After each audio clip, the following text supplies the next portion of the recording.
नमस्कार है यूपीएससी वालों। कैसा कैसा है आप सभी का हाल? कैसे हो आप सभी लोग यूपीएससी वालों? जरूर कमेंट में बताना।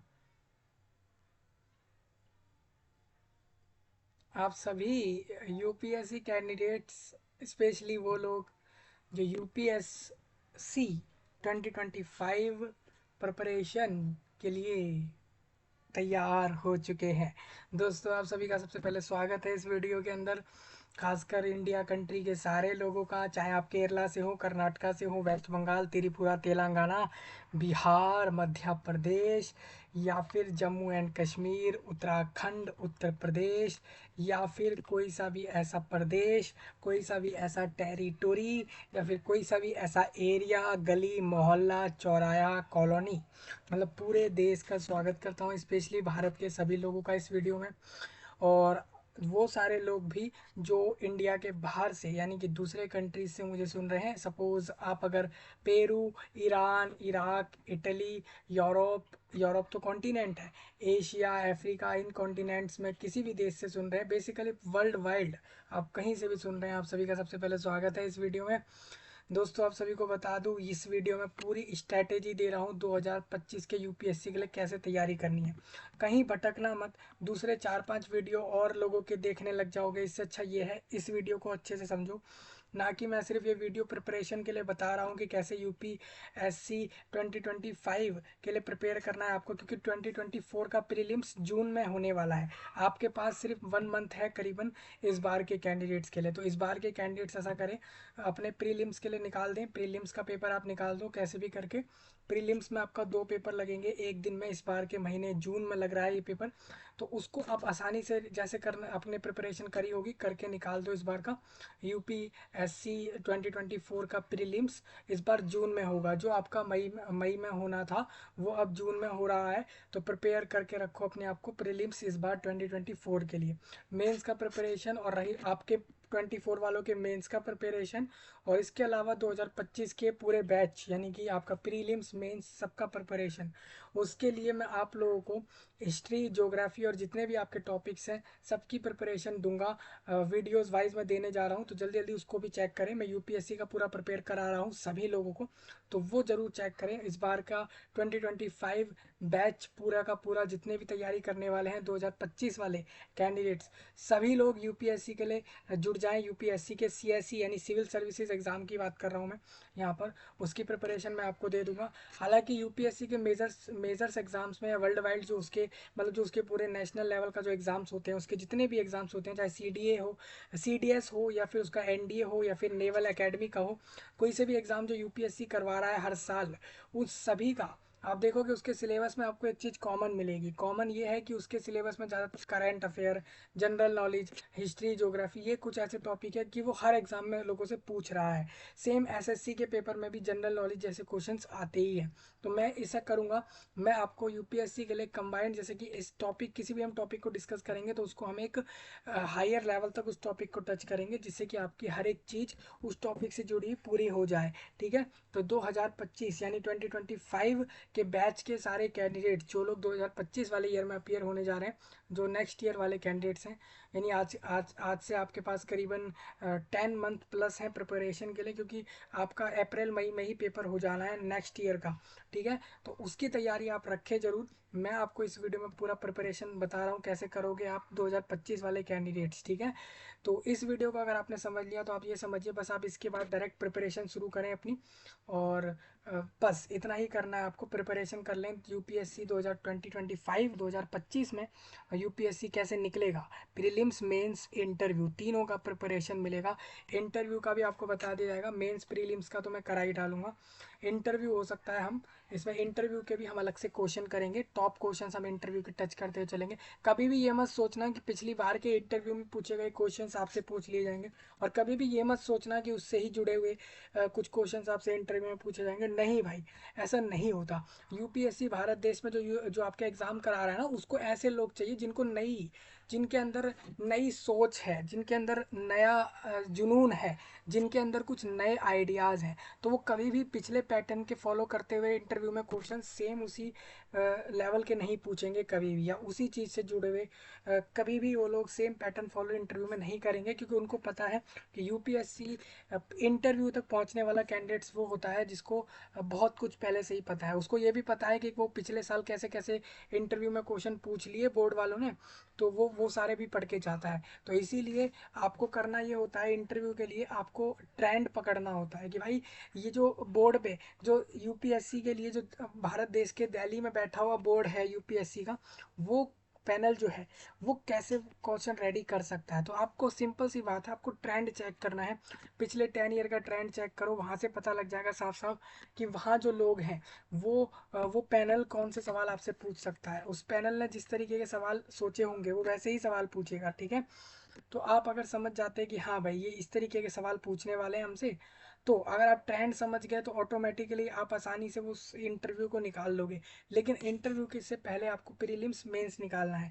पूरी स्ट्रेटेजी बताऊंगा यूपीएससी एग्जाम है क्या। यूपीएससी का main exam civil services examination CSE है क्या, उसको हम बेसिक से एडवांस पूरा समझेंगे। इधर पूरा एग्जाम के बारे में भी समझेंगे, उसका सिलेबस आपको बताया जाएगा, और कैलेंडर भी मैंने आपको दिखा दिया था 2025 वालों का, उसको भी चेक करो। और इसके साथ साथ प्रिपरेशन पूरा प्रोसेस बता के दूंगा इस वीडियो में कैसे करना है, ठीक है। तो यहाँ पर हमारे पास एक वेबसाइट है दोस्तों, जिसके माध्यम से हमने ये सारी जानकारी आपके लिए निकाली है। आपको बता दूँ, यहाँ पर legacyis.com नाम की वेबसाइट है, इसके द्वारा हम सिलेबस आपको बताने वाले हैं। प्रिपरेशन स्ट्रेटेजी भी इसी वेबसाइट के द्वारा बताई जाएगी। कुछ बुक्स, आपको सारी बुक्स, अगर आप ये वाले 2 फाइल आप हमारे मैं आपको अपनी डिस्क्रिप्शन सेक्शन में वीडियो के सही नीचे ये वाले दे रखे हैं मैंने सारे, ये दोनों फाइल दिए हुए हैं। पहले सबसे पहले जाकर ना इन दोनों फाइल के जितनी भी बुक्स हैं, इसको या तो आप ऑनलाइन पीडीएफ्स में इनको डाउनलोड करो। इन सभी बुक्स के लगभग आप मान के चलो, इन जितनी भी बुक इस पूरे फाइल में जितनी भी बुकें रखी हुई हैं, इसमें से मान लो कि 90% बुक्स जितनी भी है उन सब के पीडीएफ्स आपको ऑनलाइन फ्री में मिल जाएंगे, आसानी से मिल जाएंगे। मैं एक वीडियो अलग से दूंगा जिसमें मैं ये क्लियर कर दूंगा आपको कि ऐसे कौन से टॉप वेबसाइट से जो कि फ्री में पीडीएफ आपको अवेलेबल कराएंगे किसी भी बुक का, तो वहाँ से आप इसको उठा लेना, ठीक है।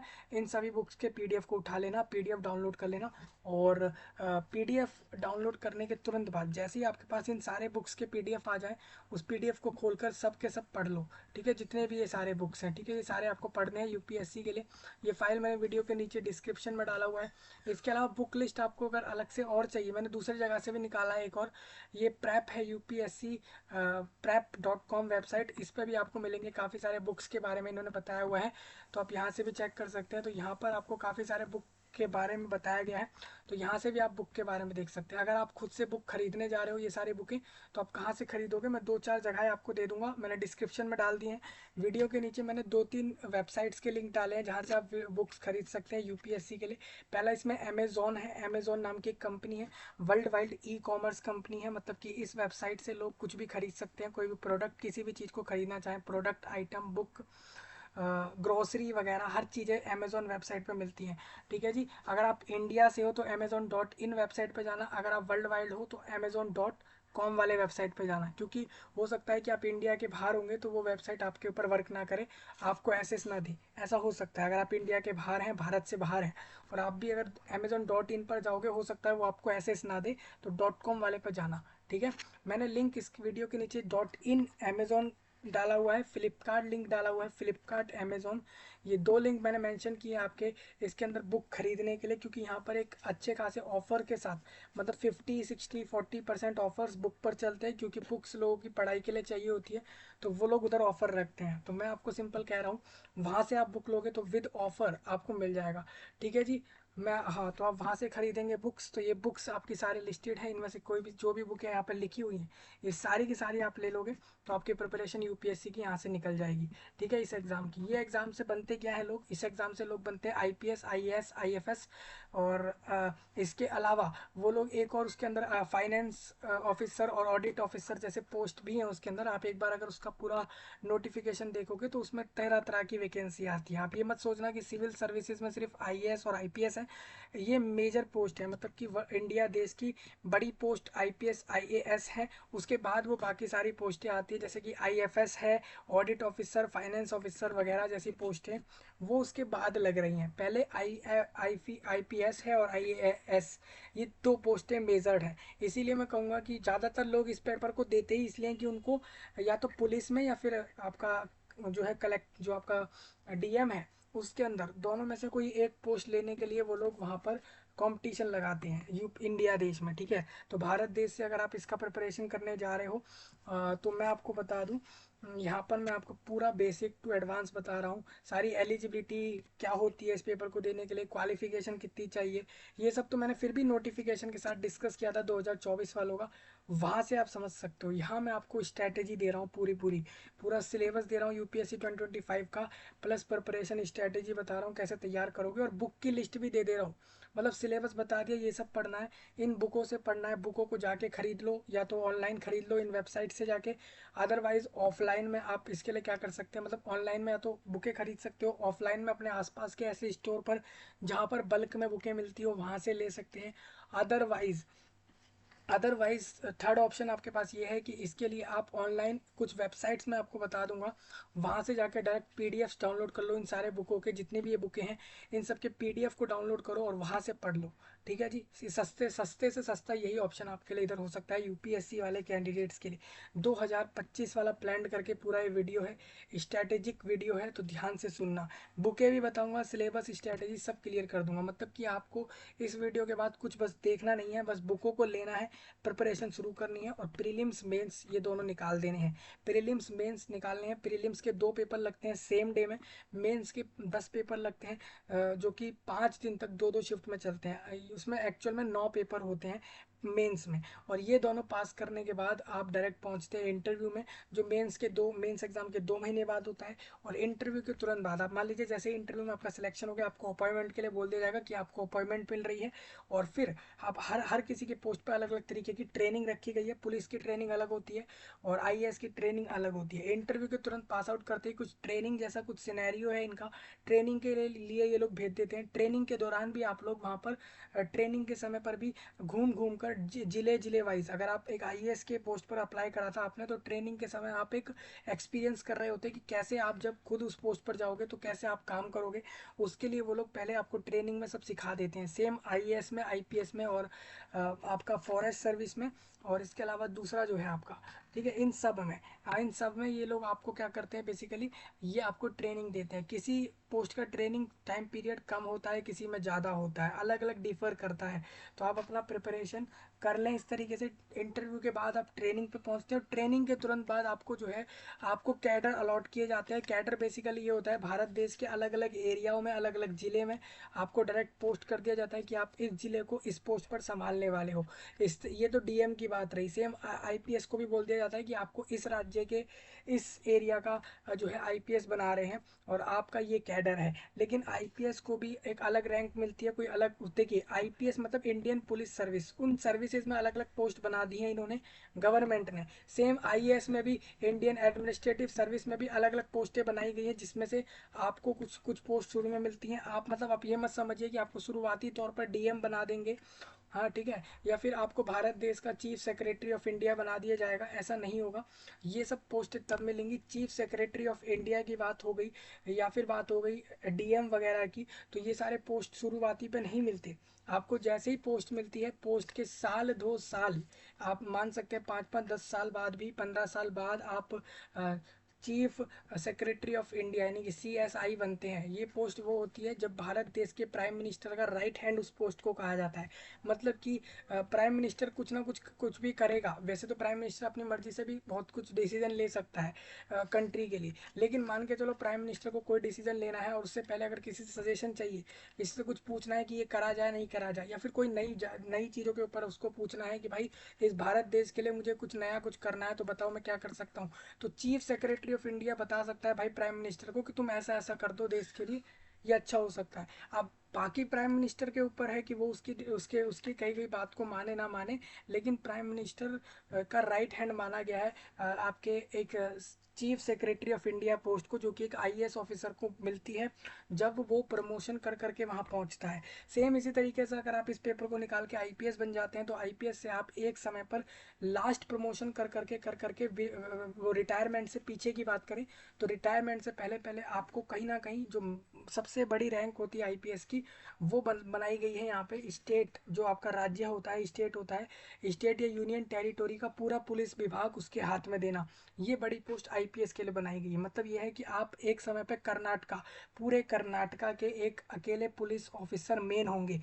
मतलब ऐसा व्यक्ति जो पूरे कर्नाटका की सारी पुलिस को होल्ड कर रहा होगा, सेम पूरे केरला की पुलिस को होल्ड करने वाला ऐसा एक व्यक्ति होगा जो कि पूरे केरला स्टेट की पुलिस को होल्ड करेगा। सेम इसी तरीके से तमिलनाडु, वेस्ट बंगाल और दिल्ली यूनियन टेरिटोरियो में भी इस तरीके का सीन रखा गया है कि वहाँ पर जो आईपीएस होगा वो पोस्ट उसका प्रमोशन कर करके वो एक समय पे इस पोस्ट पर पहुंचेगा कि वो पूरा राज्य या यूनियन टेरिटोरी का पूरा पुलिस विभाग उसको खुद संभालना है। सेम इसी तरीके से एक आईएएस को वो पूरे इंडिया का चीफ सेक्रेटरी ऑफ इंडिया बना दिया जाता है।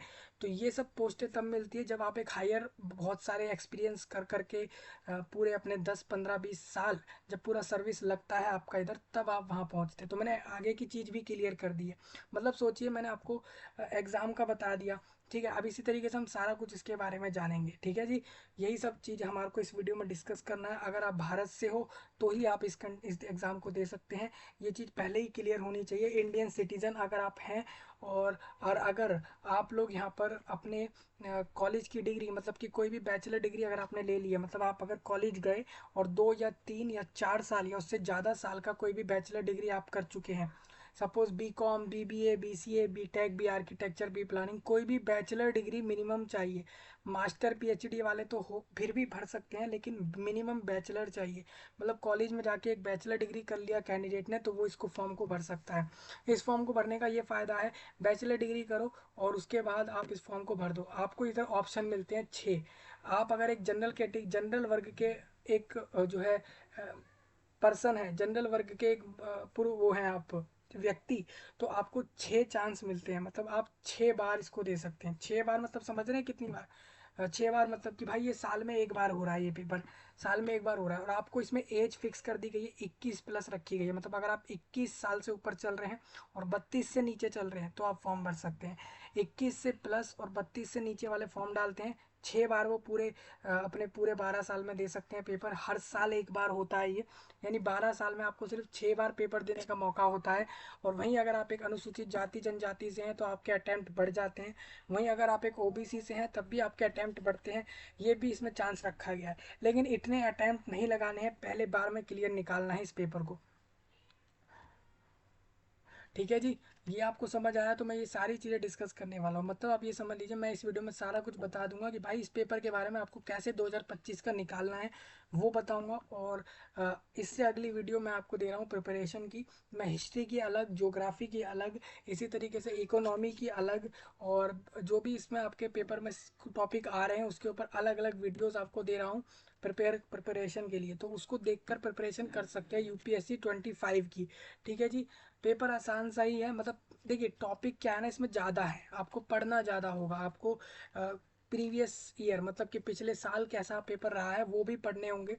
मतलब पिछले साल के पेपर वगैरह पढ़ने होंगे, और न्यूज़पेपर डेली पढ़ने होते हैं। ये सब चीज़ें लगती हैं, इसी वजह से पेपर हार्ड मानते हैं लोग, ठीक है जी। तो मैं सारी चीज़ें आपको बता रहा हूँ तो ध्यान से सुनिए, समझिए। ये सारे जो आपको दिख रहे हैं ना, ये सारे टैब, ये आपको मैंने वीडियो के नीचे दिए हैं आपकी आसानी के लिए, ठीक है। तो पूरे भारत के लिए वीडियो खास स्पेशली है क्योंकि वही लोग इस पेपर को दे सकते हैं। और आज यहाँ पर 3 पेपर के रिजल्ट एक साथ आए हैं। आपका कंबाइंड एसओ जो आपका एलडीसी का एग्ज़ाम हुआ था, इसके अलावा आपका जो सीडीएस का एग्ज़ाम था, और इसके अलावा एनडीए का जो पहले फेज़ का एग्ज़ाम इस साल का रहा है, दोनों के रिजल्ट रिटर्न रिजल्ट आ चुके हैं। जो रिटर्न एग्ज़ाम आप वहाँ लिख कर आए हैं, पेपर देकर आए हैं सेंटर पे जाके, उसका रिजल्ट यहाँ आउट किया है यूपीएससी ने, वो मैं आपके साथ अगले वीडियो में दे रहा हूँ। तो उसको चेकआउट करो, ठीक है जी। जल्दी से चेकआउट कर लो। और एनडीए सेकंड और सीडीएस सेकंड के लिए फॉर्म भरा है तो ठीक है, अभी फॉर्म आया नहीं आया कुछ पता नहीं है।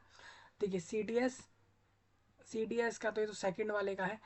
अभी तो एनडीए और सीडीएस के पहले पहले जो 2024 वाले रिटर्न रिजल्ट आए हैं, यानी अभी भी आपका एनडीए सेकंड अभी होना रह गया है, एनडीए सेकंड और सीडीएस सेकंड 24 का। उसके लिए भी आप देख लो कैसे करना है, कहोगे तो मैं प्रिपेयर करा दूंगा उसको, पेपर आसान है बहुत, उसको हम करा देंगे प्रिपरेशन आपको, ऑनलाइन में करा देंगे वीडियो से, तो उसको देख के आप निकाल सकते हैं। ठीक है जी, चलिए हम आगे निकलें इसके अंदर।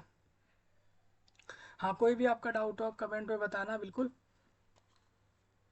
तो सबसे पहले मैं आपके साथ बात कर लेता हूँ, यूपीएससी वेबसाइट पे आप आ जाना, व्हाट्स न्यू सेक्शन में आप आओगे तो यहाँ पे आपको दिख जाएंगे सीडीएस और एनडीए के रिजल्ट। एक बार मैं दोबारा इसको रीलोड कर रहा हूँ आपके लिए। देखिए, सीडीएस का रिजल्ट आपको ये दिख रहा होगा, सीडीएस पेपर 1 24। ठीक है जी, सीडीएस का दिख गया, इसी तरीके से एनडीए का भी आपको दिख जाएगा।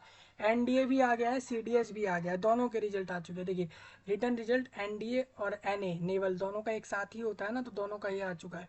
ठीक है जी, तो अभी आप इस तरीके से, आप जिन लोगों ने पहली बार का एनडीए नहीं डाला था इस बार 2024 में, तो सेकंड एनडीए में डाल देना, नहीं तो फिर 2025 का एनडीए का ऑप्शन मिलेगा, क्योंकि साल में 2 बार होता है ये पेपर, एनडीए और सीडीएस, आपको अपॉर्चुनिटी मिलती है। ठीक है जी। हाँ देखिए, एनुअल कैलेंडर आ चुका है, ये मैंने आपको पहले ही बता रखा है, इसको चेक करो जल्द से जल्द। यहाँ पर आप देख लो, इस कैलेंडर को मैंने इसलिए खोला हुआ है क्योंकि मैं बता दूँ 2025 के फॉर्म कब आ रहे हैं। देखिए यहाँ पर 2025 का फॉर्म देखिए, ये रहा, 22 जनवरी को फॉर्म आ रहा है अगली साल, मतलब 2025 में ये लोग 22 जनवरी को फॉर्म निकाल देंगे वेबसाइट पे, तो सब रेडी हो जाना।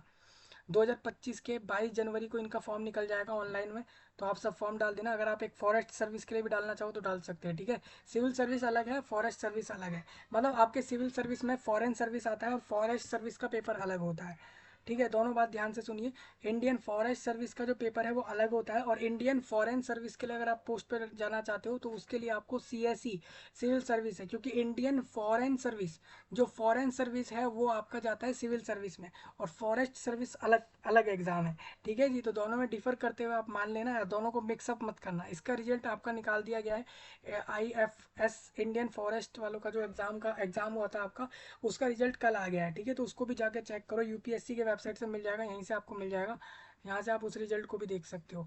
ठीक है जी, तो ये सब मैं बताता हूँ आपको, इसलिए चल रहा हूँ क्योंकि मेरे को ये बताना था कि आपका एग्जाम 2025 वालों का प्रीलिम्स का 22 जनवरी को आ जाएगा। यानी आप ये समझिए कि जनवरी के बाद जैसे ही फॉर्म आता है, तो फॉर्म के बाद आपको सिर्फ रिवीजन करनी होती है, क्योंकि जनवरी में से ये जैसे 11 फरवरी को फॉर्म बंद होगा, तो आपका एग्ज़ाम यहाँ पर ले रहे हैं 25 मई में, यानी आपको एग्ज़ाम का प्रिपरेशन का समय इन्होंने कितना दिया, मार्च और अप्रैल और मई भी आपको इन्होंने दे दिया, यानी आप समझ सकते हैं कि 90 डेज का समय मिलता है इधर। कितने दिन का? 90 डेज। आप खुद देखिए यहाँ पर कितना दिन मिला आपको, फेबररी आप हटा लीजिए इधर, मार्च अप्रैल, तो 60 डेज ये हो गए, और मई के 25 डेज वो हो गए, तो यानी आप मान सकते हैं कि 80+ डेज आपके पास इधर होते हैं, तो 80 दिन आप यहाँ रिवीजन वगैरह भी कर सकते हैं। मतलब आपने जो पढ़ा अभी से लेके, यानी अभी अगर आप मई से शुरू कर रहे हैं तो आपके पास अभी 6-7 महीने रहेंगे, तो आप उन 7 महीने में आप अपना प्रीलिम्स मेंस दोनों को पढ़ सकते हैं, और उसके बाद आप इस दिन जाकर दे सकते हैं। अब देखिए मैं आपको एक चीज़ बता दूँ, अगर आप प्रीलिम्स मेंस, आप जो जो आपको समय मिलता है ना एक कैलेंडर आने के बाद, उस समय में आपको मेंस प्रीलिम्स दोनों तैयार करने होते हैं, क्योंकि आप प्रीलिम्स के बाद अगर पढ़ने शुरू करोगे मेंस को तो आपको समय ज़्यादा मिलेगा नहीं, क्योंकि आपका प्रीलिम्स मई में हो जाएगा, और मई के तुरंत बाद आप देखोगे इनका मेंस कब होता है। देखिए, इनका मेंस जो हो रहा है वो 28 अगस्त, यानी अगले साल ये जल्दी करा रहे हैं, अगले साल ये अगस्त में ही कराने वाले हैं। और अगर मैं बात करूं अगस्त की, तो आप देख लीजिए मई के बाद यहाँ पर जून जुलाई अगस्त, यानी कि ये लोग मेंस के लिए सिर्फ आपको जून जुलाई यानी 2 मंथ ये दे देंगे, यानी आपको रिवीजन का समय मिलेगा 2025 में अच्छा खासा, लेकिन प्रिपरेशन का समय इस साल वाला ही है, यानी अगर आप प्रिपेयर करोगे इन पेपरों के लिए तो आपको यही साल में 2024 में ही प्रिपेयर करके निकालना होगा। ठीक है जी, तो प्रिपरेशन इस साल कर लेना, वही मैं आपको बता रहा हूँ कैसे करोगे तैयारी। ठीक है, यूपीएससी सिलेबस अगर आप देखते हो 2025 में आईएएस वाला, यानी वही बात हो गई, आईएएस तो इन्होंने ऐसे ही डाल दिया है क्योंकि सबसे बड़ा पोस्ट वो है, लेकिन ये आप इसके अंदर देखोगे तो प्रीलिम्स मेंस और ऑप्शनल सब्जेक्ट सबका मैं बताने जा रहा हूँ इधर वीडियो में, तो ध्यान से सुनना। लेगेसी रिमेनिंग लेगेसी आईएएस नाम का ये वेबसाइट है, इस द्वारा ये सिलेबस है पूरा, और इस वेबसाइट पे आपको देखो करंट अफेयर भी मिल जाते हैं, मेंस के प्रैक्टिस क्वेश्चंस मिल जाते हैं, प्रीलिम्स के मिल जाते हैं, current affair subject wise daily quiz की प्रैक्टिस आप इधर कर सकते हैं। उसके अलावा आप इधर इकोनॉमिक सर्वे और बजट के की समरी वगैरह देख सकते हो, योजना समरी देख सकते हो, इन्फोग्राफिक्स वगैरह भी आप जान सकते हैं। इधर कोर्सेज भी इन्होंने अपने यहाँ पर डाले हुए हैं, कोर्सेज स्ट्रक्चर वगैरह आप देख सकते हैं इनके द्वारा, जो लेगेसी आईएएस द्वारा है। हालांकि मैं तो ये फ्रीली आपको यूट्यूब पर दे दूंगा, ठीक है। बाकी किसी को कोर्स देखना हो तो यहाँ से आप चेक कर लेना। टेस्ट सीरीज़ की बात करूँ तो प्रीलिम्स और मेंस की टेस्ट सीरीज़ हो रही है यहाँ पे। ये अब देखिए, मॉक टेस्ट अगर आपको लगाने हो तो इंटरनेट पे जाकर जो है ब्राउज़र पे जाकर फ्री में देकर आओ। मतलब मॉक टेस्ट के लिए कहीं पर ये नहीं है कि आप पेड मॉक टेस्ट दे रहे हो, फ्री में मॉक टेस्ट दे सकते हैं। इंटरनेट पे काफ़ी वेबसाइट्स मिलेंगी ऐसी। पीआईबी होता है आपका जो है एक रिपोर्ट बनाता है डेली बेस में, तो पीआईबी मंथली कॉम्प्लीशन आप देख सकते हो, डेली पीआईबी की समरी भी देख सकते हैं। मेरे को पता है काफ़ी सारे यूपीएससी सीएसई प्रिपेयर करने वालों को पीआईबी मतलब पता होगा। नहीं पता हो तो बताना ज़रूर कमेंट में, और जो जिनको पता है वो भी कमेंट में छोड़ के बता देना क्या होता है। डाउनलोड्स में आपको देखिए क्या क्या मिल रहा है, 150 दिन का डेली स्टडी प्लान वगैरह डाउनलोड करके आप देख सकते हो। NCERTs previous year question paper इन्होंने दे रखे हैं, ये सब फ्री में एसेस हो रखे होंगे। यहाँ पे आप देखिए प्रीलिम्स ईयर वाइज आप क्वेश्चन पेपर देखेंगे तो इनके पास यहाँ पर एसेस मिल जाएंगे। देखिए इस तरीके से होगा। मैं आपको दिखा दूँ, मैं इनकी जिस वेबसाइट से आपको बता रहा हूँ उनके बारे में भी थोड़ा बहुत बताता हुआ चल रहा हूँ। तो ध्यान से प्रिपेयर करना इस बार का पेपर, आप सभी को निकालना ही है, क्योंकि वैकेंसी आपको भी पता है ज़्यादा है नहीं, 100-200 के करीब ये पूरे साल भर में आईएएस बनते हैं। इंडिया कंट्री से 180 वैकेंसी इस बार थी, 180 सीट इस बार आईएएस की आई थी, जो 24 वालों की आ रखी है, जिसके लिए अभी प्रीलिम्स करा रहे हैं जून में, और फिर इनका जो मेंस रहेगा वो सितंबर में रख रहे हैं। और वही सेम ये इस बार तो सेम वही डेट्स हैं, बस जून में प्रीलिम्स शिफ्ट हुआ है इस बार का। 2023 ईयर का पहले पेपर का क्वेश्चन पेपर यहाँ से मिल जाएगा, आंसर की यहाँ से मिल जाएगा। देखिए क्या ये फ्री है, कुछ लोग कहेंगे क्या ये फ्री में हम देख सकते हैं, तो एक बार हम इसको टिक करते हैं तो देखिए ये सब फ्री में है, ठीक है। तो मैंने इसीलिए कहा ये वेबसाइट बहुत अच्छी रहेगी आपके लिए, काफ़ी सारा मटेरियल यहीं से मिल गया आपको, ये सब फ्री में एसेस है। देखिए आप इतना यहाँ से अगर आपने ये सारा सॉल्व कर लिया 2011 से लेके अब तक के सारे क्वेश्चन पेपर्स लगा लिए, तो मेरे को उम्मीद है कि आपने अगर इनके सारे क्वेश्चंस कर लिए तो आप समझिए आपकी 50% प्रिपरेशन होगी, क्योंकि आप बिना तैयारी के अगर ये सारे सॉल्व कर पा रहे हैं तो आप समझिए आपको काफ़ी कुछ पता है, ठीक है। इस तरीके से आप देख सकते हैं यहाँ से, यही सब चीज़ें मैं आपको बता रहा था। अब मैं आपको बता देता हूँ इसका सिलेबस, ये लाइनें जिसको पढ़नी हो पढ़ सकते हैं। हाँ, कोई पूछेगा कैसे I get to know the UPSC कैसा सिलेबस है, मैं कैसे जान सकता हूँ, तो ये वेबसाइट पे इन्होंने सिलेबस दिया हुआ है। अभी आप कहोगे 2025 का सिलेबस इन्होंने कैसे बता दिया, जबकि अभी तक तो 2024 का मेंस का नोटिफिकेशन तक नहीं आया। तो आपको बता दूं दोस्तों, 2024 के लिए जो प्रीलिम्स नोटिफिकेशन आता है ना, उसी में मेंस का सिलेबस, इंटरव्यू प्रोसेस सारा कुछ उसी नोटिफिकेशन में आता है। यानी साल का नोटिफिकेशन एक ही बार आता है। तो वो मैंने आपको बता दिया था जो है आज से 2 महीने पहले मैंने आपको फेब्रवरी में नोटिफिकेशन जो बताया था सीएसई वालों का, उसको आप देखोगे तो वहाँ पे मैंने आपको प्रीलिम्स मेंस के सारे टॉपिक्स, पूरा सिलेबस,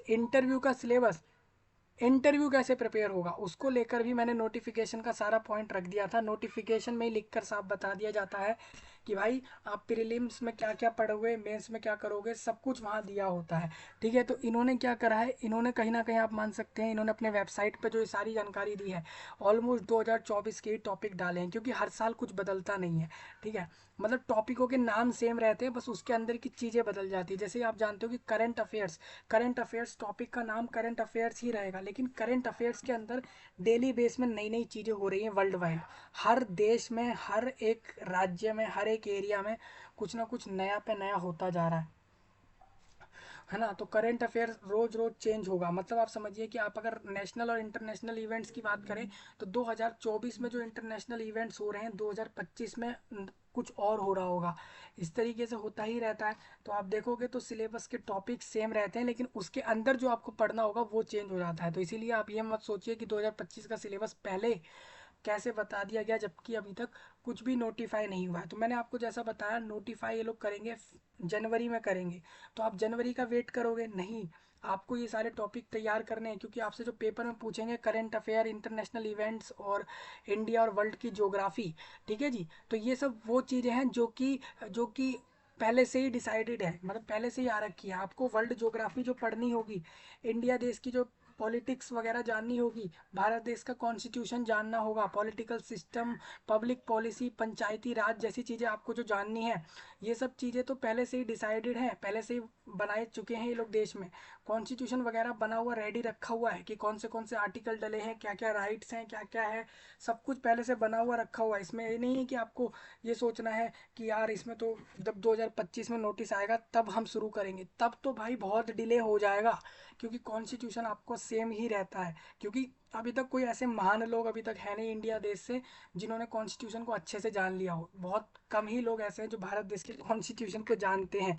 अभी इसमें दूसरी बात आप ये समझिए, कॉन्स्टिट्यूशन ऑफ इंडिया अगर आप पढ़ने जाओगे तो आप एक चीज़ याद रखना, कुछ ऐसे आर्टिकल्स होते हैं जिसमें अमेंडमेंट्स होते रहते हैं, मतलब कि गवर्नमेंट में जो लोग हैं वो कुछ ना कुछ अमेंडमेंट करते रहते हैं, उसमें बदलते रहते हैं कुछ ना कुछ, ठीक है जी, उन रूल्स को, आर्टिकल्स को बदलते रहते हैं जो उनसे बदले जा सकें। मतलब कि जैसे वो लोग मेजोरिटी में अगर लोग उस चीज़ को बोलते हैं कि हाँ भाई ये होना चाहिए, तो फिर वो चीज़ चेंज हो जाती है। इस तरीके से ये जो है आपका इसमें बदल जाती हैं चीज़ें, मतलब रूल्स वगैरह आर्टिकल्स में जो भी लिखा होता है उसमें कुछ चेंज भी होता रहता है। तो आप जब भी अगर कॉन्स्टिट्यूशन पढ़ रहे हो, इंडियन पॉलिटिक्स पढ़ रहे हो, तो बहुत सी बातें ऐसी होंगी जो बदलती भी रहती हैं, तो उस पर थोड़ा सा आपको ज़रा इसमें ध्यान देना होगा। तो मैं आपको सिलेबस बता देता हूँ, ये आपको टॉपिक रेडी करना है, ये वर्ल्ड लेवल पर रेडी करना है। जो इंडियन कॉन्स्टिट्यूशन है तो वो तो सिर्फ आप भारत देश का ही समझो, आपको इतना कोई नहीं कह रहा कि आप रशिया का भी कॉन्स्टिट्यूशन पढ़ो, और आपसे कोई ये नहीं कह रहा कि आप ईरान का भी कॉन्स्टिट्यूशन पढ़ो या दूसरे देशों का पढ़ो। आप इंडिया कंट्री का भी कवर करोगे तो उसी में पूरा साल निकल जाएगा। कॉन्स्टिट्यूशन अभी तक पूरा कोई रीड ही नहीं कर पाया है, उसमें बहुत चीज़ें हैं, ठीक है। इंपॉर्टेंट चीज़ें पिक कर लेना। सिलेबस आप देख लो यहाँ पर, ये पूरा सिलेबस प्रीलिम्स का बता दिया मैंने यहाँ पर, ये comprehension, communication and interpersonal skills वगैरह, ये जितने भी टॉपिक लिखे हैं ये आपका सिलेबस प्रीलिम्स का रहेगा, ठीक है जी। चेकआउट डिटेल्ड सिलेबस, अगर कोई कहेगा डिटेल्ड सिलेबस बताओ तो भाई ऐसे टिक कर लेना इस पर, यहाँ से आपको डिटेल्ड सिलेबस मिल जाएगा। देखो डिटेल्ड सिलेबस कैसा होता है मैं आपको दिखा देता हूँ, देखिए इस तरीके से होता है, ये पूरा डिटेल में सिलेबस इन्होंने दे रखा है, आप इसको टिक करोगे ऐसे, ये पूरा आ चुका है, ये सब दिया हुआ है मैंने, ठीक है। तो आप इस तरीके से देख लेना, ये पूरा सिलेबस, ये प्रीलिम्स का आपने देख लिया। इसी तरीके से मैं आपको मेंस का भी दिखा देता हूँ, मेंस का भी आपको क्लियर कर देता हूँ यहाँ पे। ये रहा मेंस का, मेंस के पेपर वन पूरा ऐसे होता है, ऐसे आपको लिखना होता है, ऐसे आप भी जानते हो किसी टॉपिक पे निबंध लिखना, पैराग्राफ वाइज पूरा उसके बारे में लिखना। पेपर टू में हिस्ट्री, कल्चर, हेरिटेज, ज्योग्राफी जैसी चीज़ें, थ्री में इंडियन पॉलिटिक्स, कॉन्स्टिट्यूशन जैसी चीज़ें, फोर में एनवायरनमेंट और टेक्नोलॉजी, इकोनॉमिक्स, बायोडाइवर्सिटी, और फिफ्थ में इथिक्स, इंटेग्रिटी एंड एप्टीट्यूड्स जैसी चीज़ें आएंगी। ऑप्शनल सब्जेक्ट्स में आपको बता दूं, आपको कोई एक ऑप्शनल सब्जेक्ट चूज, आपको एक लिस्टेड सब्जेक्ट्स दिए जाते हैं, उसमें से कोई एक ऑप्शनल सब्जेक्ट चूज करते हैं आप जब अपने प्रीलिम्स के फॉर्म भरते हो। अब प्रीलिम्स फॉर्म भरते समय आप ऑप्शनल चूज करोगे तो आप सोचोगे कि जब फॉर्म आएगा मैं तब डिसाइड करूंगा ऑप्शनल सब्जेक्ट कौन सा है, तो मैं प्रिपरेशन भी उसके बाद शुरू करूंगा। नहीं भाई, प्रिपरेशन अभी से शुरू कर दो, कोई भी एक ऑप्शनल सब्जेक्ट पकड़ लो और शुरू कर दो। बेस्ट, अगर ऑप्शनल सब्जेक्ट में अगर आप बेस्ट पूछो तो आपको इंडियन पॉलिटिक्स को लेना चाहिए मेरे हिसाब से, या क्यों, मतलब कि जो आपका पॉलिटिकल साइंस, पॉलिटिकल साइंस नाम का एक सब्जेक्ट है उसको आपको लेना चाहिए ऑप्शनल सब्जेक्ट में। क्योंकि आप अगर आप एक आईएएस या आईपीएस बनने जाते हो तो आपको उस सब्जेक्ट की ज़रूरत पड़ेगी, जब आपकी जॉब आप करोगे तब आपको उस सब्जेक्ट की ज़रूरत होगी। और दूसरा, आपका जो एग्ज़ाम है वो एक सिविल सर्विस है, तो इसमें आप पॉलिटिकल साइंस को लोगे तो आप आसानी से उस पेपर को निकाल पाएंगे, ठीक है जी। तो वैसे तो आपको ऑप्शनल सब्जेक्ट में बहुत ऑप्शन मिलते हैं, केमिस्ट्री है, फिजिक्स है, ये सारे ऑप्शंस मिलते हैं, लेकिन मैं आपको यही कहूँगा कि आप ऑप्शनल सब्जेक्ट में पॉलिटिकल साइंस को लें, वो ही ज़्यादातर लेते हैं लोग, क्योंकि वो उनके लिए निकालना आसान होता है, क्योंकि जो इस पेपर को एम करते हैं उनको वो सब्जेक्ट पढ़ना ही है, इसी वजह से, ठीक है। मेंस का सिलेबस डिटेल्ड में मैं आपको बता देता हूँ क्या रहेगा, ऑप्शनल सब्जेक्ट का भी डिटेल्ड में सिलेबस है, तो यहीं से क्लिक करके चेक कर लेना। आपको मैंने एक ही लिंक दिया है ये वाला, इससे आप सारा चेक करोगे। मैं मेंस का आपको दिखा दूँ, ये प्रीलिम्स में आपने क्वेश्चन पेपर समझ लिए, मेंस का सिलेबस आप देख लो, जीएस 1 2 3 4 ये सब का सिलेबस ऐसे का, ये 5 पेपर का सिलेबस इधर लिखा हुआ है, ये पूरा सिलेबस आप यहाँ से देख सकते हो। जब आप पेपर्स का देख लो उसके बाद आपको यहाँ पर आना होगा, इधर आओगे और यहाँ से नीचे का ऑप्शनल सब्जेक्ट का जो रहेगा, जो ऑप्शनल सब्जेक्ट का तैयारी करोगे वो यहाँ से देख लेना, ठीक है जी। अब प्रिपरेशन स्ट्रेटेजी मैं आपको बता देता हूँ कैसे करनी है इस बार की प्रिपरेशन। देखिए,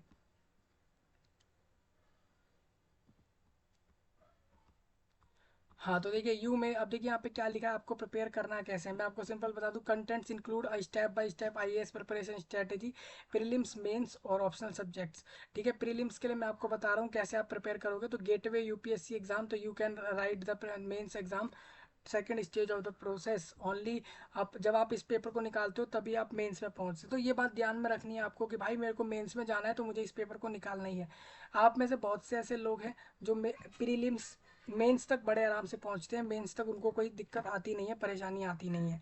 ठीक है जी, अब फोकस करना है आपको प्रीलिम्स पर सबसे पहले। ठीक है, ज़्यादा से ज़्यादा उसके लिए पिछले साल के क्वेश्चंस करने हैं और प्रीलिम्स के सारे टॉपिक्स को अच्छे से रेडी कर लेना है।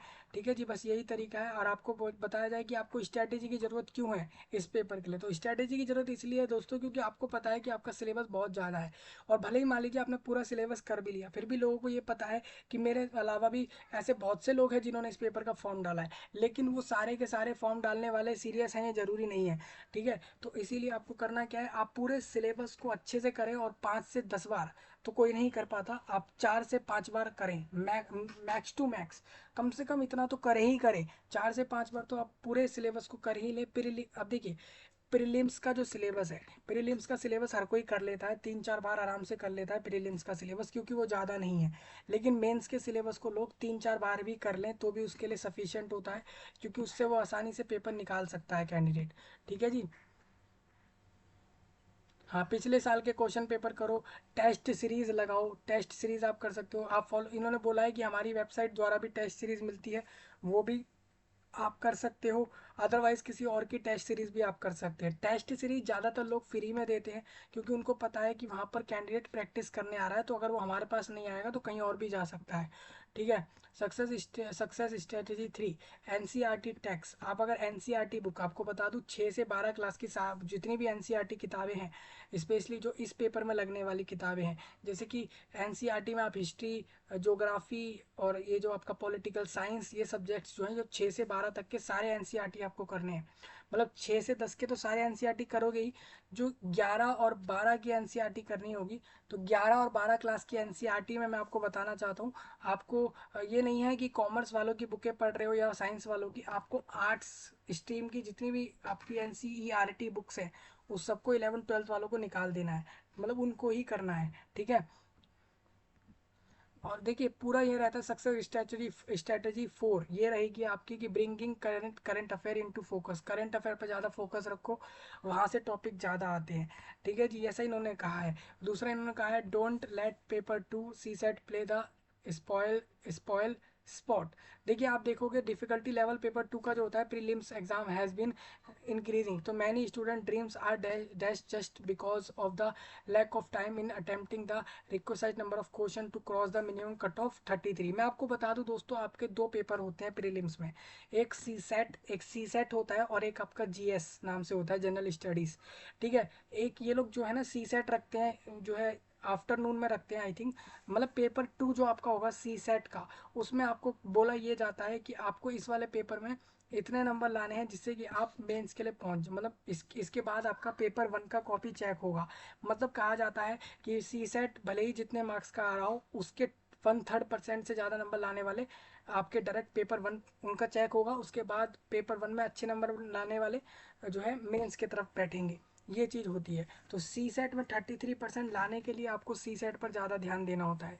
ठीक है, क्योंकि ये पास करना जरूरी है। सी सेट पास करने वाले तुरंत पेपर 1 अच्छे से फोकस रखें। पेपर 1 निकल जाएगा, सी सेट निकल जाएगा, आप मेंस में पहुंच जाएंगे। मेंस के सारे पेपर निकल गए तो आप इंटरव्यू राउंड में पहुंचेंगे, और इंटरव्यू राउंड के तुरंत बाद आप डायरेक्ट जैसे ही आप सिलेक्ट होंगे, आपको अपॉइंटमेंट के साथ बोल दिया जाएगा कि आपको ट्रेनिंग के लिए जाना है। समझ रहे हैं? तो ये स्ट्रेटेजी आप देख सकते थे, पूरी study based on R O I में आर ओ आई मतलब ये होता है, देखिए आर ओ आई बेस आपको पढ़ना है। ठीक है जी, मतलब कि आपको डेली पढ़ना है, अच्छे से पढ़ना है, और आपको पढ़ना इस तरीके से कि आप जितना भी स्टडी करोगे उसमें से अपना आउटपुट सारा निकाल लो, अच्छा खासा पढ़कर सारा उसका जो है मेन आउटपुट आप निकाल सको, वो चीज़ आपकी इधर मेन होगी। ठीक है जी। नेक्स्ट, देखिए वैसे तो देखिए बड़ा सिंपल है ये पेपर, क्योंकि ये पेपर साल भर पहले ही कैलेंडर निकाल देता है। इसको लेना है पेपर 2025 के मई में पेपर लेना है लोगों से। 2024 के मई में ही बोल देता है कि हम मई में आपका पेपर लेंगे, फिर सितंबर में इस तारीख को लेंगे, फिर इंटरव्यू इस समय लेंगे, सब वो पहले ही बता देता है। मतलब आप सोचिए 12 महीने पहले कोई पेपर के बारे में बता दे कि ये पेपर आपका होगा, ठीक है, बुक्स वगैरह बता दे, सिलेबस बता दे, सब कुछ बता दे, तो कौन प्रिपेयर नहीं कर लेगा, हर कोई कर लेगा, ठीक है। इस तरीके से तो स्ट्रैटेजी प्रीलिम्स की देखिए, प्रीलिम्स में इतनी स्ट्रैटेजी लगेगी, सिर्फ बस ये 6 पॉइंट लगेंगे। मेंस के लिए थोड़ी ज़्यादा स्ट्रैटेजी होगी, आप देख सकते हो मेंस के लिए थोड़ी ज़्यादा स्ट्रैटेजी आपको चाहिए, हर टॉपिक के लिए अलग अलग तरीके की स्ट्रैटेजी चाहिए, तो वो आप यहाँ से रीड कर लेना। ये मैं डिस्कस इसलिए नहीं कर रहा, वीडियो लंबा होगा हमारा, तो स्ट्रैटेजी आप यहाँ से देख सकते हो मेंस के लिए। मेनली आप मेंस की स्ट्रैटेजी ज़्यादा ध्यान रखना, प्रीलिम्स की इतनी ध्यान मत रखना, प्रीलिम्स को बस पास करना ज़रूरी है मेंस तक पहुंचने के लिए। ऑप्शनल सब्जेक्ट को प्रिपेयर करने के लिए स्ट्रैटेजी यहाँ दी हुई है, इन पॉइंट्स को ध्यान रख लेना, बस ये 4-5 बातें ध्यान रख लो आप, ये पेपर निकल जाएगा, ठीक है जी। ये स्ट्रैटेजी आपको समझ आ गई। नेक्स्ट आपको दिखा दूँ यहाँ पर बुकों की लिस्ट। प्रीलिम्स के लिए अगर तैयारी कर रहे हो तो इंडियाज स्ट्रगल फॉर इंडिपेंडेंस, मतलब कि भाई भारत देश को आज़ाद करने के लिए जो है आपका स्ट्रगल किया भारत देश ने, ठीक है, जो उन्होंने मेहनत करी जिससे कि उनका देश आज़ाद हो जाए, तो उसके लिए एक बिपिन चंद्रा व्यक्ति है, उस व्यक्ति द्वारा एक बुक है बिपिन चंद्रा द्वारा, प्रीलिम्स की, इस बुक का नाम ये है। ये आप पेपर 1 के लिए लोगे। एनसीईआरटी आपको मॉडर्न इंडिया ओल्ड वाली लेनी है। ज्योग्राफी एनसीईआरटी आपको 10 11 ये सारी करनी है, ठीक है। इसके अलावा आपको एनसीईआरटी, अब ज्योग्राफी में क्या है ना दोस्तों, ज्योग्राफी की जो एनसीईआरटी की बुक है, आप देखोगे 6 7 8 क्लासेस में जो ज्योग्राफी और हिस्ट्री, इकोनॉमिक्स, हिस्ट्री ज्योग्राफी और सिविक्स, ये तीनों एक ही बुक में वो लोग कंबाइन करके डालते हैं एनसीईआरटी वाले। तो उसमें आप इस तरीके से कर सकते हैं। ज्योग्राफी अगर पूरे देश भारत की ज्योग्राफी जाननी हो तो गोपाल सिंह की बुक लो, ये सारी यहाँ पर मिलेगी, इस पर मिलेगी, अमेजोन पर मिलेगी, यहाँ से आके आप हर बुक को ले सकते हो जो यहाँ सब की सब डाली गई हैं, ठीक है। अब काफ़ी लोग कहेंगे यार हमने अगर इतनी बुकें लेने लग गए तो आराम से आप मान लो सारी बुकें, अगर हम सही से बेस्ट ऑफर भी माने तो आप मान सकते हो 5000 अगर हम सब कुछ लगा भी दे तो 5000 तो हमारे लग ही जाएंगे आराम से इन सारी बुक्स को खरीदने में। बिल्कुल सही बात है, लेकिन आप इस पोस्ट को आप ये देख लो कि इस 5000 को लगाकर आप जो यहाँ से पेपर निकाल भी लेते हो, मेंस प्रीलिम्स इंटरव्यू सब निकाल के अगर आपको जॉब मिल जाती है तो आप मान सकते हैं कि वो सैलरी लैक्स में होगी, पर मंथ की लाख भर की सैलरी होगी, प्लस अलावेंस होंगे, घर वगैरह होगा, सब कुछ होगा, इतना सब कुछ होगा, और पावर्स अलग होंगी इन पोस्टों पर, समझ रहे हैं। तो इसलिए आप इतना तो कर ही सकते हो कि 5000 तक की बुक ले लो। अदरवाइज बुक नहीं भी लेनी तो वेबसाइट्स कुछ दी हैं मैंने आपको, उससे डायरेक्ट जाकर फ्री में इनके पीडीएफ्स को डाउनलोड करो, वो पीडीएफ्स डाउनलोड कर लोगे तो बस बुक लेने की ज़रूरत है नहीं, ठीक है। जीसी लियोंग नाम की एक व्यक्ति द्वारा बुक है, certificate physical and human geography को लेकर, हमारा संविधान को लेकर एक बुक है, हमारा पार्लियामेंट को लेकर भी बुक है, भारत देश के कॉन्स्टिट्यूशन में आप डी बासु द्वारा व्यक्ति द्वारा एक बुक है। एनसीईआरटी आप 6 से 12 की सारी, देखिए सबसे पहला काम आपका यही होगा इस पेपर के लिए, 6 से 12 क्लास की सारी एनसीईआरटी जितनी भी बुक हैं, चाहे आपने जो भी बुक पढ़ी हैं, जितनी भी आपने स्टडी करी है 12th तक, एनसीईआरटी सब पढ़ लो। अगर आप एक 11th क्लास में कॉमर्स या साइंस साइड के व्यक्ति हो तो आप ऐसे में क्या करोगे, आपको आर्ट्स साइड की सारी बुकें पढ़नी होंगी, पॉलिटिकल साइंस, ज्योग्राफी, हिस्ट्री, सब कुछ डिटेल्ड करना होगा। मान लीजिए ये एनसीईआरटी जैसे ही आपको हो जाएगा, उसके बाद आप लोगों को, इसके बाद आप लोगों को डायरेक्ट रेफरेंस बुकें करना शुरू करनी है जो इन व्यक्तियों द्वारा हैं, ठीक है। बस यही तरीका है इस पेपर को निकालने का, आप देख सकते हो, ठीक है। पृथ्वी नोट्स एंड एक्सरसाइजेस और बिपन चंद्रा की ये बुक जरूर लेना। पेपर सेकंड, अब देखिए प्रीलिम्स इतनी बुकों से निकल जाएगा। पेपर 2 के लिए आप लोगों को जो है यूपीएससी प्रीलिम्स के लिए पेपर सेकंड सी सेट के लिए आर एस अग्रवाल की 2 बुकें और पाल एंड सूरी मार्टिन द्वारा ये बुक है, ये भी आपको लेनी है, ठीक है। इस तरीके की बुक आप ले सकते हैं। ये मत मानना है सीडीएस वाला पास्ट ईयर नहीं लेना आपको, ये यहाँ पर इसके लिए कुछ काम नहीं है इसका। मेंस के लिए मैं आपको बता देता हूँ, जीएस 1 के लिए आप ये सारी बुकें लें, मेंस में ही जीएस पेपर 2 3 4 के लिए ये सारी बुकें आप ले लेना। ये 4 जीएस के पेपर लगेंगे इधर, ऑप्शनल सब्जेक्ट्स के 2 पेपर लगेंगे, तो उसके लिए आप देख सकते हैं आपको, आप जो भी अगर ज्योग्राफी लेते हो ऑप्शनल में तो ये वाली बुकें आपकी रहेंगी। पब्लिक एडमिनिस्ट्रेशन लोगे तो उसके लिए बुकें अलग अलग बता दी हैं चैप्टर वाइज, ये आप देख सकते हैं। तो मैंने भाई आपको हर एक बुक बता दी, बुकों की लिस्ट लंबी है, ये आप यहाँ से पूरी बुकें एक बार देख लो। अभी नेक्स्ट आपको दिखाए तो बुक लिस्ट दोबारा से दिखा रहा हूँ, ये मैं आपको prep.com वेबसाइट द्वारा दिखाने वाला हूँ। तो इसमें आप देखोगे तो यहाँ पर मैं आपको बुकें दिखा देता हूँ। पहले तो आप NCERTs के 6 से 12 क्लास के सारे बुकों को कर लो। 11th 12th में हिस्ट्री ज्योग्राफी मतलब कि जो भी सोशल साइंस से जुड़े हुए साइट के बुक्स हैं वो करो। उसके बाद आपको हिस्ट्री के लिए स्पेक्ट्रम करनी है, एक हैवी बुक है लेकिन वो जरूर करनी है। आर्ट एंड कल्चर के लिए फाइन आर्ट NCERT करना होगा। एंशियंट एंड मेडिवल हिस्ट्री के लिए आपको 11th की TN बोर्ड, तमिलनाडु बोर्ड की 11th बुक करनी है आपको इसके लिए। और उसके अलावा आप लोगों को ओल्ड NCERT जो सतीश चंद्रा द्वारा थी वो, और RS शर्मा द्वारा ये जो बुकें हैं इसको आप जरूर करना, ठीक है जी। और कम से कम एक बार तो करना ही इन बुकों को, जितनी भी लिखी हुई हैं। ज्योग्राफी की, पॉलिटी की इन्होंने लक्ष्मीकांत बताई है, नया एडिशन करना है, ठीक है, पुराना वाला नहीं करना। इकोनॉमी में आप देख लो, श्री राम IAS द्वारा बुक है उसको कर लेना। उसके अलावा एनवायरनमेंट की शंकर IAS बुक एक बुक है उसको करना, ठीक है। CSET के लिए अरिहंत बुक कर लेना, रिलेवेंट टॉपिक्स जो भी आपके हैं उसके लिए रहेगा ये, ठीक है।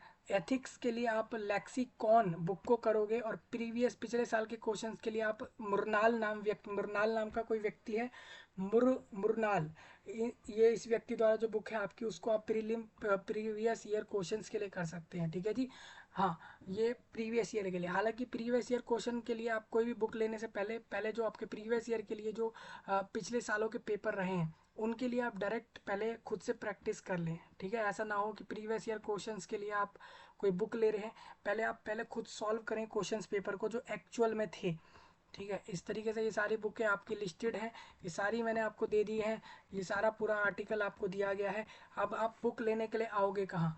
ये amazon.in वेबसाइट पे आना है, आपको डालना है UPSC CSE books, CSE books डालोगे, ठीक है जी। सेट भी आगे लगा सकते हो, भाई सेट बता दो, तो ये पूरा सेट भी आपको बता देगा। देखिए ये आपको सेट इन्होंने दे दिया, 20 बुकों का सेट 8,000 रुपये में आएगा। वहीं आप देखोगे यहाँ पर ओसवाल एक पब्लिकेशन है बुक के लिए। ओसवाल पब्लिकेशन ने कह दिया भाई 2,500 में आप बुकें ले लो। इस पेपर के लिए बुकें इन्होंने दे दी 2,500 में। सोच रहे इनको रेटिंग काफ़ी अच्छी मिली है, आप देखो इनकी बुकों को रेटिंग किस तरीके की मिली हुई है आप देख सकते हैं, और ये आपको दिख जाएंगी, ठीक है। हाँ, इस तरीके से आप देख लो, आपको जो भी ऑप्शन बेस्ट लगे, या तो आप बुकों का कॉम्बो लेना चाहते हो या हर सब्जेक्ट का अलग अलग पब्लिकेशन द्वारा लोगे, वो आपको आपके ऊपर डिपेंड है। मैं आपको सिंपल कहूँगा किसी भी एक पब्लिकेशन द्वारा सारी बुकों को मत लेना, ठीक है। क्यों मत लेना? क्योंकि वहाँ पर आप ये हो सकता है कि वहाँ पर आपको उस राइटर द्वारा, बेसिकली उस ऑथर द्वारा जिसके द्वारा वो बुक है, उस राइटर द्वारा, सॉरी, और उस राइटर द्वारा जिसने उस बुक को पूरा बनाया है। सपोज यहाँ पर जो बुकें थी, ये जो बुकें थी, ये इन्होंने बोला है हर सब्जेक्ट के लिए अलग अलग व्यक्ति द्वारा बुकें बताई हैं, वो इसीलिए क्योंकि इन हर सब्जेक्ट को अलग अलग व्यक्ति ने अलग अलग तरीके से अच्छे से एक्सप्लेन किया है, इसी वजह से। हालांकि आप ऐसा कर सकते हैं, कॉम्बो के साथ भी जा सकते हैं, ठीक है जी। बाकी आप तो PDF वगैरह भी ले सकते हैं। तो मैंने सारे बुक वगैरह आपको बता दिए। सेट अगर आपको नहीं चाहिए, आप सिंपल बुक्स के बारे में बात कर रहे हैं, बुक्स तो आप देखोगे बिना सेट के ये लोग एक एक बुक के बारे में भी बता देंगे, कौन सी कितने रुपए की मिलेगी, ठीक है जी। तो मैंने आपको, उम्मीद है, सारा कुछ बता दिया UPSC 25 के लिए कैसे तैयारी करोगे। और किसी का कोई पॉइंट हो कि हमें समझ नहीं आया हमें कैसे तैयारी करनी है, अभी भी हमें लगता है, तो आप बताएंगे कमेंट में, सब्सक्राइब करोगे, लाइक करोगे, शेयर करोगे। मिलता हूँ जल्द ही, तब तक के लिए आप सभी का धन्यवाद।